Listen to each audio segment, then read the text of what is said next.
फाल्गुन माह के कृष्ण पक्ष की चतुर्थी के दिन संकटी चतुर्थी व्रत रखा जाता है और इसे दिव्य प्रिय संकटी चतुर्थी नाम दिया गया है। इस दिन प्रथम पूजनीय देवता भगवान गणेश का पूजन किया जाता है और उनके आशीर्वाद से शुरू किया गया अवश्य सफल होता है। साथ ही कार्यों में आ रही बाधाएं भी दूर होती है। इसलिए संकट चतुर्थी का व्रत बहुत ही फलदायी माना गया है और इस दिन गणपति जी का निधि विधान से पूजन करना चाहिए। फाल्गुन माह की संकटी चतुर्थी यानी द्विप्रिय संकटी चतुर्थी व्रत आज है।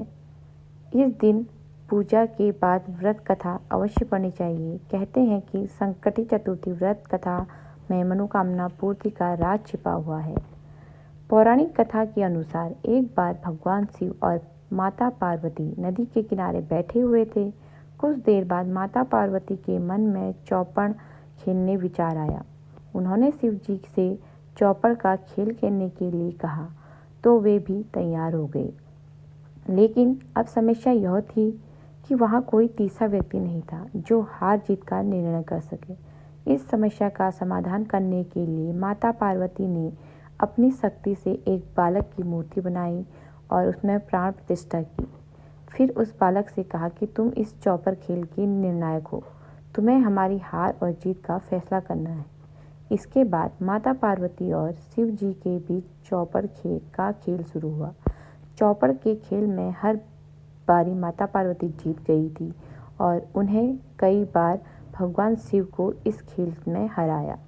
इसके बाद माता पार्वती ने उस बालक से खेल का निर्णय बताने के लिए कहा तो उसने भगवान शिव को विजयी बना दिया। इस गलत और झूठे फैसले से माता पार्वती नाराज हो गई और उन्होंने गुस्से में बालक को श्राप दे दिया। माता पार्वती के श्रापवश वह बालक लंगड़ा हो गया। बालक ने क्षमा याचना की तो माता पार्वती ने कहा कि यह श्राप वापस नहीं हो सकता, लेकिन इससे मुक्ति पाने का एक उपाय है। उन्होंने बालक की संकटी चतुर्थी का व्रत रखने को कहा। साथ ही यह भी कहा कि इस व्रत की विधि इस नदी किनारे आने वाली कन्याओं से पूछना और फिर विधि पूर्वक संकटी चतुर्थी का व्रत करना। बालक ने माता पार्वती के कहे अनुसार ऐसा ही किया और संकटी चतुर्थी पर कन्याओं से व्रत की विधि जान ली। इसके बाद नियम पूर्वक व्रत किया।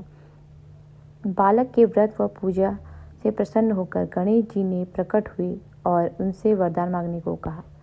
तब बालक ने माता पार्वती और भगवान शिव के पास जाने की इच्छा व्यक्त की तो गणेश जी ने उन्हें कैलाश पहुंचा दिया। कहते हैं संकटी चतुर्थी का व्रत रखने से भगवान गणेश जीवन में सभी बाधाओं और कष्टों को दूर करते हैं।